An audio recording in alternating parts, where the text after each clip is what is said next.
এই মুহূর্তের সবথেকে বড় খবর, ঘূর্ণিঝড় রেমালের দাপটের পর বৃষ্টি থেমে যাওয়ার কারণে ভ্যাপসা গরম তৈরি হয়েছিল সমগ্র বাংলাতেই। তবে গত বৃহস্পতিবার রাতের পর কলকাতা সহ দক্ষিণবঙ্গের একাধিক জেলায় বৃষ্টি শুরু হওয়ার কারণে সেই গরম অনেকটাই কম হয়েছে। তারপর গত শুক্রবার সকালেও মহানগরী এবং তার পার্শ্ববর্তী এলাকায় বৃষ্টিতে ভিজেছে একাধিক এলাকা। সব মিলিয়ে গরম থেকে সাময়িক স্বস্তি পেয়েছে দক্ষিণবঙ্গবাসী। আর এরই মাঝে আবারও সুখবর শোনালো আবহাওয়া দপ্তর। বিশেষজ্ঞদের মতে এখন কয়েকদিন দক্ষিণবঙ্গে বজ্র বিদ্যুৎ সহ বৃষ্টি চলবে, সেই সঙ্গেই বেশ কয়েকটি জেলায় ঝড়ো হওয়ার সতর্কতাও জারি করা হয়েছে।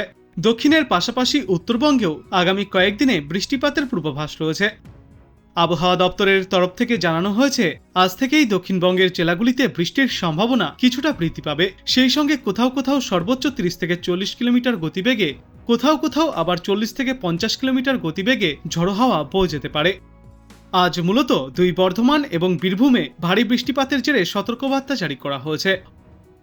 অন্যদিকে আজ দক্ষিণবঙ্গের পূর্বাভাসে জানা গিয়েছে, গতকালের মতো আজও দক্ষিণবঙ্গের জেলাগুলিতে বৃষ্টির পরিমাণ কিছুটা কম থাকবে।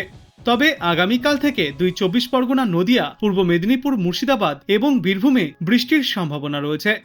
তারপর আগামী মঙ্গলবার ভিজতে পারে উত্তর 24 পরগনা, মুর্শিদাবাদ, নদিয়া, দুই বর্ধমান এবং বীরভূম জেলা।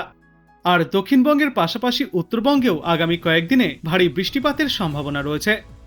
উত্তর দিনাজপুর, দার্জিলিং, কালিম্পং, আলিপুরদুয়ার, কোচবিহার এবং জলপাইগুড়িতে আগামীকাল পর্যন্ত ভারী বৃষ্টির সতর্কতা রয়েছে।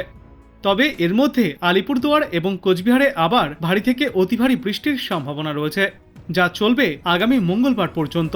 উত্তরবঙ্গের অন্যান্য জেলাগুলির তুলনায় এই দুই জেলায় পরিমাণে বেশি বৃষ্টিপাত হওয়ার পূর্বাভাস রয়েছে। অন্যদিকে মালদহ এবং দক্ষিণ দিনাজপুরে আজ বৃষ্টিপাত হতে পারে বলেও জানা গিয়েছে। আর আজ বাংলাদেশ আবহাওয়া অধিদপ্তর জানিয়েছে, বর্তমানে লঘুচাপের বর্ধিতাংশ পশ্চিমবঙ্গ থেকে বাংলাদেশের দক্ষিণ পশ্চিমা অঞ্চল হয়ে উত্তর পশ্চিম বঙ্গোপসাগর পর্যন্ত বিস্তৃত রয়েছে। দক্ষিণ পশ্চিম মৌসুমী বায়ু ঢাকা, বরিশাল, চট্টগ্রাম, সিলেট, ময়মনসিংহ, রংপুর এবং রাজশাহী বিভাগ পর্যন্ত অগ্রসর হয়েছে। দক্ষিণ পশ্চিম মৌসুমী বায়ু আরও অগ্রসর হওয়ার জন্য পরিস্থিতি অনুকূলও রয়েছে। এই সিস্টেমের জেরে আজ রংপুর, ময়মনসিংহ ও সিলেট বিভাগের অধিকাংশ জায়গায়, ঢাকা ও রাজশাহী বিভাগের অনেক জায়গায় এবং খুলনা, বরিশাল ও চট্টগ্রাম বিভাগের দু এক জায়গায় অস্থায়ীভাবে দমকা ঝড়ো হাওয়া সহ হালকা থেকে মাঝারি ধরনের বৃষ্টি বা বজ্রবৃষ্টিপাত হতে পারে। সেই সাথে দেশের কোথাও কোথাও মাঝারি ধরনের ভারী থেকে অতি ভারী বর্ষণ হতে পারে। আর সারা দেশে দিন এবং রাতের তাপমাত্রা 1 থেকে 2 ডিগ্রি সেলসিয়াস পর্যন্ত কমবে।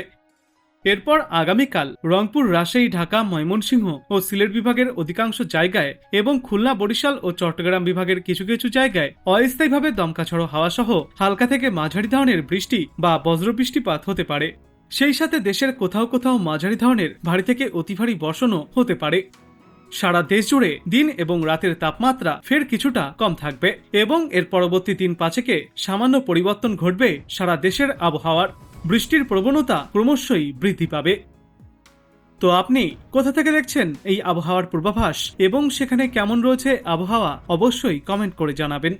ভিডিওটায় একটি লাইক করবেন আর পরবর্তীতে এমনই গুরুত্বপূর্ণ খবরগুলিকে সবার আগে দেখতে চ্যানেলটাকে সাবস্ক্রাইব করবেন। ধন্যবাদ।